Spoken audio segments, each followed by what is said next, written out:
नमस्कार दोस्तों, welcome to my YouTube channel. तो मैं सुरेंद्र शर्मा। आज हम बात करेंगे राजस्थान के लोक देवता के बारे में। तो राजस्थान के लोक देवता में हम सर्वप्रथम बात करते हैं बाबूजी के बारे में। जो बाबूजी का जन्म हुआ था, जो हुआ था कोलूमंड फलोदी में। बाबूजी के जो पिता का नाम क्या था? बाबूजी के पिता का नाम था धांधव। तो बाबूजी की माता का नाम क्या था? बाबूजी की माता का नाम था कमला देवी। बाबूजी की जो पत्नी थी उसका नाम क्या था? जो बाबूजी की पत्नी थी उसका नाम था फूलम देवी। उसके बाद में हम बात करते हैं जो बाबूजी की घोड़ी थी उसका नाम क्या नाम था? केसर कालनी। अब हम बात करते हैं जो बाबूजी का मेला कब लगता है? चैत्र अमावस्या को लगता है और कहाँ लगता है? कोलूमंड फलोदी में। और बाबूजी को किसका अवतार माना जाता है? लक्ष्मण का अवतार माना जाता है। जो बाबूजी है उसको ऊंट रक्षक देवता, गो रक्षक देवता और प्लेग रक्षक देवता के नाम से जाना जाता है। जो बाबूजी जो भील जाति के भोपे होते हैं, जो बाबूजी की फड़काते हैं, तो फड़काते समय रावण अत्तवाद यंत्र का प्रयोग करते हैं। जो बाबूजी का प्रतीक चिन्ह क्या है? हाथ में भाला लिए अश्वारोही। और बाबूजी के जो सहयोगी थे वो क्या थे? कौन थे? चांदवा डेमा। और 1276 ईस्वी में जो बाबूजी थे जो वीर गति को प्राप्त हुए। तो बाबूजी की जानकारी अब हम नेक्स्ट जो हम बात करेंगे रामदेव जी के बारे में। अब हम बात करते हैं रामदेव जी के बारे में। तो रामदेव जी का जन्म कहाँ हुआ था? उड़ू कश्मीर बाड़मेर में हुआ था। जो रामदेव जी के पिता थे उसका क्या नाम था? अजमाल जी। जो रामदेव जी थे उसकी माता क्या नाम था? मैणा दे। रामदेव जी की जो पत्नी थी उसका क्या नाम था? नेतल दे। जो रामदेव जी का मंदिर कहाँ है? रामदेवरा रुणेचा। और जो रामदेव जी के गुरु थे उसका क्या नाम था? बालीनाथ। जो रामदेव जी के घोड़ा था उसको क्या कहते हैं? लीलो। और जो रामदेव जी का झंडा होता है उसको क्या कहते हैं? नेजो। तो रामदेव जी ने कामड़िया पंथ की स्थापना की थी। जो कामड़िया पंथ की महिलाओं द्वारा कौन सा नृत्य किया जाता है? तेरताली नृत्य किया जाता है। जो रामदेव जी थे उसको किसका अवतार माना जाता है? तो रामदेव जी को जो विष्णु या कृष्ण का अवतार माना जाता है। तो और रामदेव जी को राम सा पीर या पीरों को पीर कहते हैं। तो आपको अब हम बात करेंगे नेक्स्ट। हमने बाबू जी के बारे में बात कर ली, रामदेव जी के बारे में बात कर ली। अब हम बात करेंगे तेजा जी के बारे में। नेक्स्ट है हमारे पास तेजा जी। तो तेजा जी था उसका जन्म कहाँ हुआ था? करनाल में होता। जो उसके पिता थे तेजा जी के पिता उसका क्या नाम था? ताहड़ जी। तो तेजा जी की माता का क्या नाम था? राम कुंवरी। तो तेजा जी की पत्नी थी उसका क्या नाम था? पेमल। तो तेजा जी की घोड़ी है उसको क्या नाम था? लीलन। और तेजा जी के जो भोपे हैं उसका क्या नाम है? उसको क्या कहते हैं? तेजा जी के भोपों को गुडला। और तेजा जी को सर्परक्षक देवता के रूप में पूजा जाता है। और उसको काला व बाला के देवता के नाम से भी तेजा जी को जाना जाता है। जो तेजा जी का मुख्य मंदिर है वो कहाँ है? पर्वतसर। अब हम आगे बात करते हैं गोगा जी के बारे में। गोगा जी, जो गोगा जी का जन्म हुआ था वो कहाँ हुआ था? ददरेवा में। और जो गोगा जी के पिता थे उसका क्या नाम था? जेवर सिंह। गोगा जी की माता था उसका क्या नाम था? बाछल देव। जो गोगा जी है जो महमूद गजनबी और गुरु गोरखनाथ के समकालीन थे। तो उन्हें झारपीर के नाम से भी जाना जाता है। और जन्म स्थान इसका जो गोगा जी का जो जन्म स्थान है ददरेवा वो क्या कहलाता है? शीर्षमेड़ी। तथा समाधि स्थल गोगामेड़ी क्या कहलाता है? दुर्मेड़ी। और जो गोगा जी की ओल्डी है वो क्या कहाँ पे है? किलोरियोग डाणी सांचौर में। जो गोगा जी थे उसके दो मौसेरे भाई थे, उनका क्या नाम था? अर्जन व सर्जन। अब हम नेक्स्ट बात करते हैं दूसरे देव उसके बारे में। नेक्स्ट हमारे पास देवनारायण जी। जो देवनारायण जी उसका जन्म कब हुआ था? 1243 ईस्वी में। जो उनके जो और कहाँ पर होता? आसिंद भीलवाड़ा में। उनके पिता का क्या नाम था? सवाई भोज। उनकी माता का क्या नाम था? सेडू। जो देवनारायण जी थे उनकी पत्नी थी उसका क्या नाम था? People they. जो देवनारायण जी का मेला कब लगता है? भाद्रपद शुक्ल सप्तमी को लगता है।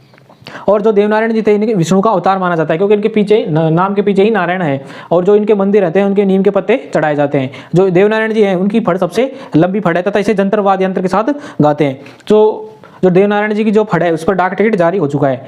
नेक्स्ट हम बात करेंगे राजस्थान की लोक देवी के बारे में। जो राजस्थान की लोक देवी में हम सबसे पहले बात करते हैं करणी माता के बारे में। जो करणी माता का जो मंदिर है जो कहाँ है? देशनोक बीकानेर में। और जो करणी माता है उसका जन्म कहाँ हुआ था? सुआब, जो पहले जोधपुर में था, वर्तमान में कहाँ पर है? फलोदी में। जो करणी माता का जन्म है वो चारण जाति में हुआ था। जो करणी माता है उसको बचपन में क्या कहते थे? रिधिबाई या रिदुबाई।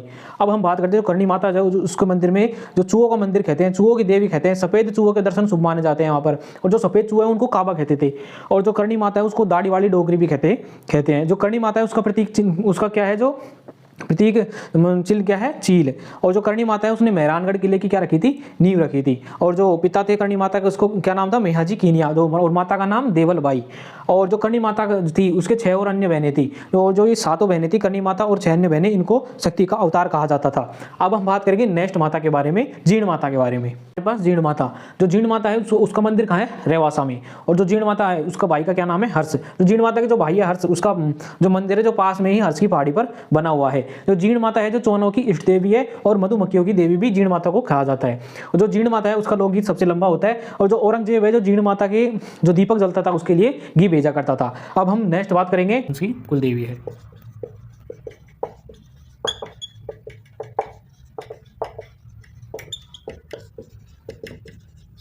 कुल देवी है। और आगे बात करते हैं हम कैला देवी में। जो कैला देवी है उसको जो हनुमान जी की माता अंजनी और या कृष्ण की बहन का अवतार माना जाता है। इसमें लिखते हैं कैला देवी को हनुमान जी की माता अंजनी, माता अंजनी वह कृष्ण की बहन, भगवान कृष्ण की बहन का अवतार माना जाता है। नेक्स्ट है कैला देवी के बारे में जो नेक्स्ट हमारे पास आशापुरा माता।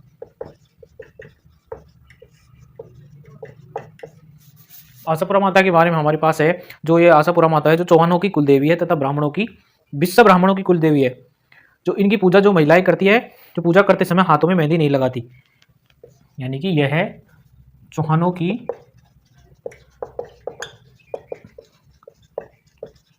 कुलदेवी है। तो चौहानों की इष्ट देवी तो कौन सी थी? सकराय माता। और जो चौहानों की कुलदेवी है आशापुरा माता। और ये विश्व ब्राह्मणों की कुलदेवी,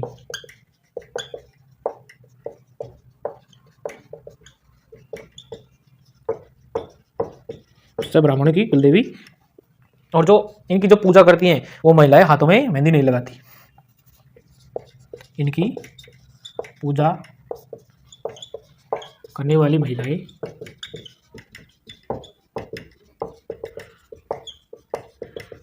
हाथों में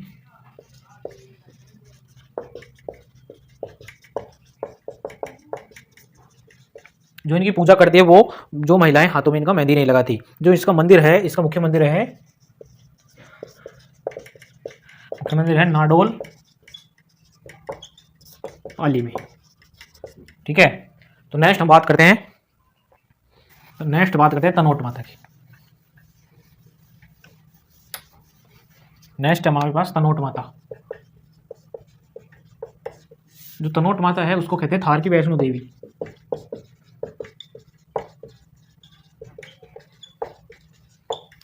और इसे क्या कहते हैं? रुमाल की देवी। और जो तनोट माता है उसकी जो बीएसएफ के जवान हैं वो पूजा करते हैं।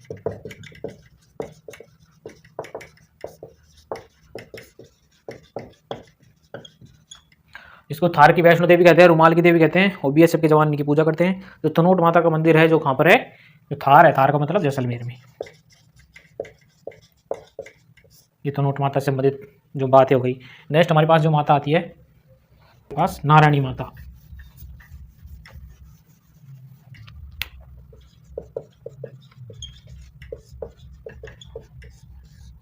जो नारायणी माता है जो उसका मंदिर कहाँ पर है? अलवर में। जो ये कौन सी जाति की कुल देवी है? नाई जाति की कुल देवी। नाई जाति की कुल देवी।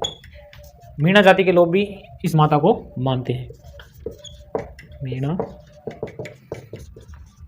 जाति के लोग भी इस को मानते। इनका मंदिर अलवर में है। नाई जाति की कुलदेवी है। मीणा जाति के लोग भी इस माता को मानते हैं। तथा जो ये माता थी जो अपने पति के साथ क्या हुई थी? सती।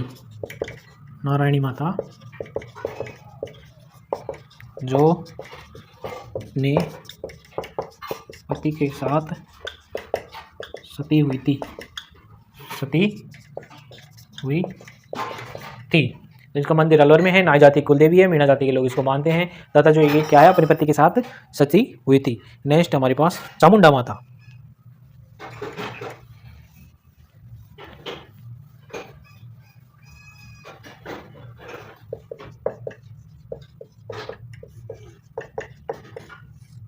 नेक्स्ट हमारे पास चामुंडा माता। जो चामुंडा माता है उसका मंदिर कहाँ है? मेहरानगढ़ में। मेहरानगढ़ जोधपुर में। जो चामुंडा माता है यहाँ पर 30 दिसंबर 2008 को एक घटना घटित हुई थी। एक घटना घटित हुई थी जिसकी जांच के लिए जसराज चोपड़ा आयोग बनाया गया। इसकी जांच के लिए जसराज चोपड़ा आयोग बनाया गया। नेक्स्ट हमारे पास शीतला माता।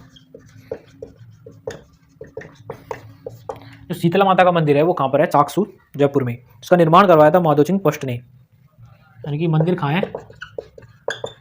चाकसू जयपुर में। निर्माण किसने करवाया था? माधो सिंह फर्स्ट ने। निर्माण करवाया था माधो सिंह फर्स्ट ने। माधव सिंह फर्स्ट ने। कौन सी जाति की देवी है? कुम्हार जाति की। कुम्हार जाति की देवी, ये कुम्हार जाति की देवी है और चेचक की देवी के नाम से भी जाना जाता है, और एकमात्र देवी जिसकी खंडित मूर्ति की पूजा की जाती है, जिसकी खंडित मूर्ति की पूजा की जाती है, मूर्ति की पूजा की जाती है। तो आज का हमारा टॉपिक इतना ही है। वीडियो अच्छी लगी तो लाइक करें, चैनल को सब्सक्राइब करें। हमने लोक देवता को पढ़ा, फिर हमने राजस्थान के जीके में लोक देवियों को पढ़ा। अब हम बात करते हैं राजस्थान के लोक नृत्य, यानी कि राजस्थान में जो कौन कौन से लोक नृत्य हैं। तो नृत्य होते हैं जो दो प्रकार के होते हैं, एक तो क्षेत्रीय नृत्य और जनजाति नृत्य। तो आपसे परीक्षा में ऐसे नहीं पूछेगा कि नृत्य कितने प्रकार के होते हैं, क्या होते हैं। हम सीधे डायरेक्ट नृत्य पे बात करते हैं कि कौन कौन से नृत्य कैसे होते हैं। लोक नृत्य के बारे में बात करेंगे आज हम। तो लोक नृत्य में सबसे पहले नृत्य हम बात करते हैं घूमर नृत्य की। घूमर नृत्य की बात करते हैं तो घूमर नृत्य क्या होता है, जो राजस्थान का राज्य नृत्य होता है, और इस घूमर नृत्य को जो राजस्थान की आत्मा कहते हैं। और जिसमें घूमर स्थिति में जो स्त्रियां होती है, जो लचकदार जो लहंगा पहनती है, उसमें 8 ऐसे मतलब 8 आकृति की तरफ जो लचकदार बनता है उसको कहते हैं सवाई। उसको क्या कहा जाता है? सवाई कहा जाता है। और इसमें जो प्रमुख वाद्य यंत्र होता है, जो कौन कौन सा वाद्य यंत्र होता है? ढोल नगाड़ा और शहनाई वाद्य यंत्र होता है। यानी कि हम जो इसमें देखेंगे, इसमें लिखेंगे तो घूमर नृत्य में इसको कहते हैं राजस्थान का राज नृत्य कहते हैं। इसको कहते हैं राजस्थान का राज नृत्य। और क्या कहते हैं इसको? राजस्थान की आत्मा। राजस्थान की आत्मा। और इसमें 8 की आकृति बढ़ती है, इसको क्या कहते हैं? इसको कहते हैं सवाई। इसको सवाई कहा जाता है। और जो इसमें जो प्रमुख वाद्य यंत्र होता है, जो कौन कौन से प्रमुख होते हैं? ढोल नगाड़ा तथा शहनाई। प्रमुख वाद्य यंत्र ढोल नगाड़ा शहनाई। और जो घूमर नृत्य है, जो इसमें महिलाएं क्या करती हैं? अपनी धुरी पर घूमती हैं तथा हाथों को लचकदार प्रदर्शन किया जाता है। ठीक है। और जो ये जो घूमर नृत्य है, जो कौन से अवसर पर किया जाता है? जो महिलाओं द्वारा यह नृत्य तीज त्योहार, यानी कि यह नृत्य कौन से अवसर पर किया जाता है? यह नृत्य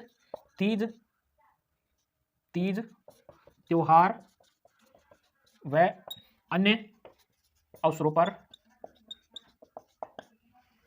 किया जाता है। जो घूमर नृत्य आपने देखा होगा, तो आपने पद्मावत फिल्म देखी हो तो जो उसमें जो रानी जो पद्मिनी बनी थी, उसने जो वो घूमर वाला डांस किया था, जो इसी नृत्य पर आधारित था। अब हम बात करते हैं नेक्स्ट नृत्य, कच्ची घोड़ी नृत्य। अब हम बात करेंगे कच्ची घोड़ी नृत्य की।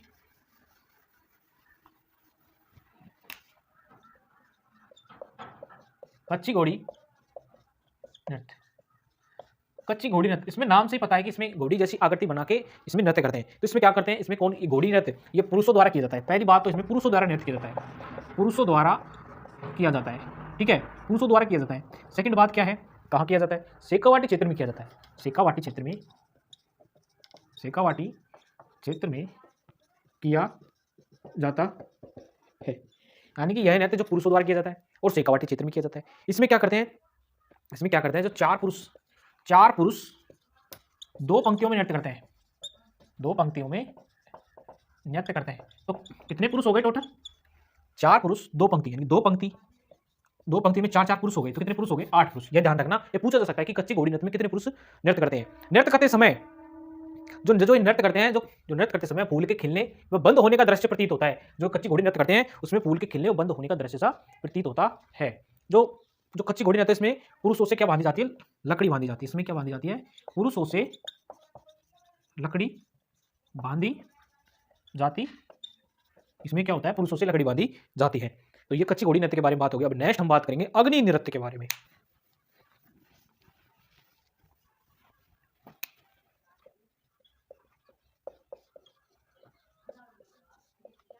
नेक्स्ट है हमारे पास अग्नि नृत्य। तो जो अग्नि नृत्य होता है, जो किसके द्वारा किया जाता है? जसनाती संप्रदाय के द्वारा किया जाता है। जसनाती संप्रदाय के द्वारा किया जाता है। जो अग्नि नृत्य होता है, जो जसनाती संप्रदाय द्वारा किया जाता है, इसका प्रमुख केंद्र कहाँ है? प्रमुख केंद्र यानी कि कहाँ पर होता है? ये प्रमुख केंद्र है इसका कतरियासर बीकानेर। तो इसका प्रमुख केंद्र है वो कहाँ पर है? कतरियासर बीकानेर। इसमें क्या नृत्य कैसे करते हैं? इसमें करते हैं जलते हुए अंगारों पर नृत्य। जलते हुए अंगारों पर नृत्य करते हैं। और क्या करते हैं? फतेह फतेह की ध्वनि करते हुए नृत्य करते हैं। फतेह फतेह की ध्वनि करते हुए नृत्य करते हैं। और जो ये अग्नि नृत्य इसको किसने बढ़ावा दिया था? बीकानेर है, बीकानेर के महाराजा गंगा सिंह ने, जो बीकानेर का महाराजा था गंगा सिंह, उसने इस नृत्य को क्या दिया था? बढ़ावा दिया था। ने इस नृत्य को बढ़ावा दिया था। तो ये हो गई हमारे अग्नि नृत्य के बारे में, यानी कि यह जसनाती संप्रदाय द्वारा किया जाता है बीकानेर में। पत्रेसर बीकानेर में होता है, जलते हुए अंगारों पर नृत्य करते हैं, फतेह फतेह की ध्वनि करते हुए जो क्रियाएं की जाती हैं, और बीकानेर के महाराजा गंगा सिंह ने इसको बढ़ावा दिया था। अब है हमारा अगला नृत्य डोल नृत्य।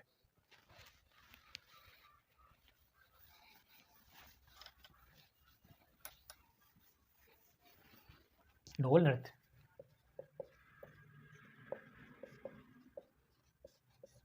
जो कहाँ पर प्रचलित है? जालोर में। कौन सी शैली में होता है ये? थाकना शैली में।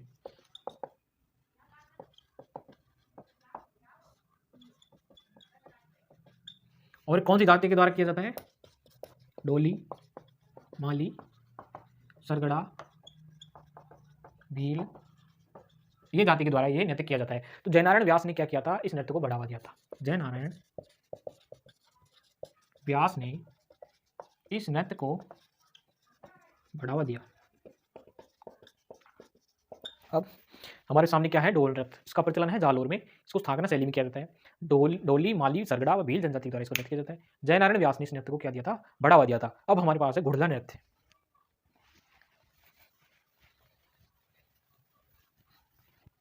नेक्स्ट हमारे पास घुड़ला नृत्य।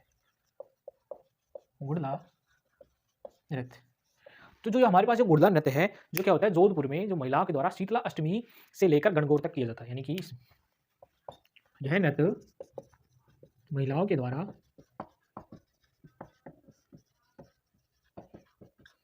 शीतला अष्टमी से लेकर गणगौर के मध्य किया जाता है।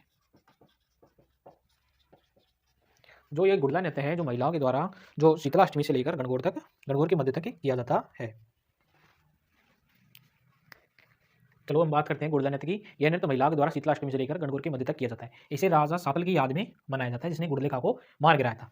इसे राजा सातल की याद में मनाया जाता है, जिसने घुड़लेखा को मार गिराया था, जिसने खान को मार गिराया था। इसमें जो क्या करती हैं महिलाएं, जो सिर पर मटका रखकर, छिद्रित मटका रखकर उसमें दिया लेकर नृत्य करती है। इसमें महिलाएं छिद्रित मटका लेकर उसमें दिया लेकर नाचती। इसमें महिलाएं जो छिद्रित मटके में दिया लेकर नाचती रहती है। और हमारे पास ये देखो, जो शीतला अष्टमी कब मनाया जाता है? चैत्र कृष्ण अष्टमी को मनाया जाता है। और जो गणगौर कब मनाया जाता है? चैत्र शुक्ल तृतीया, यानी कि चैत्र शुक्ल अष्टमी से लेकर चैत्र शुक्ल तृतीया तक जो घुड़ला नृत्य किया जाता है। बात करते हैं 13 ताली नृत्य के बारे में।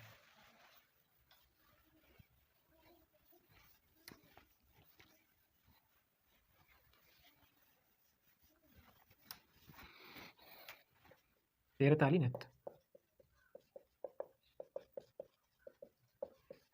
तो 13 ताली नृत्य कामड़ी पंथी के महिलाओं द्वारा किया जाता है।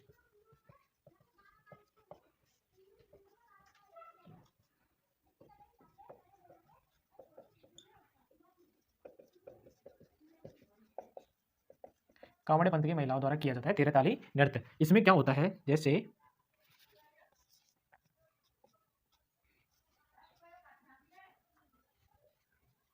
जैसे ये अपने पास कोई महिला है। इसमें क्या होता है? जो 9 मंजीरे होते हैं, जो दाएं पैर में होते हैं, जिसका बायां हो गया वो जो दायां हो गया, 9 मंजीरे तो दाएं पैर में हो गई।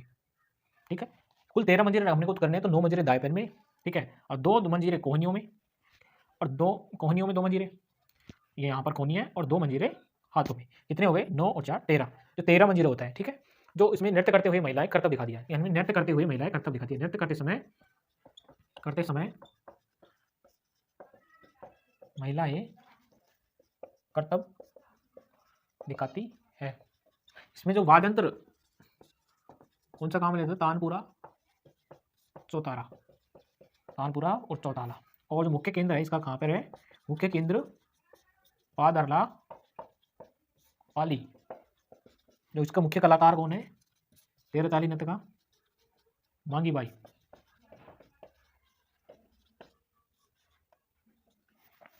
और अब देखो हमारे पास है जो तेरताली नृत्य है जो कामड़िया पंडित की महिलाओं द्वारा किया जाता है। और एक बात और रह गई है, कब किया जाता है? रामदेव जी के मेले में किया जाता है। ठीक है, नृत्य करते समय महिलाएं कर्तव्य दिखाती है। दाएं पैर में 9 मंजीरे, कोहनियों पर 1-1 और हाथों में 1-1 मंजीरे। और वाद्य यंत्र है इसका तानपुरा और चौतारा। मुख्य केंद्र है पादरला या पाली और मुख्य कलाकार है मांगी बाई।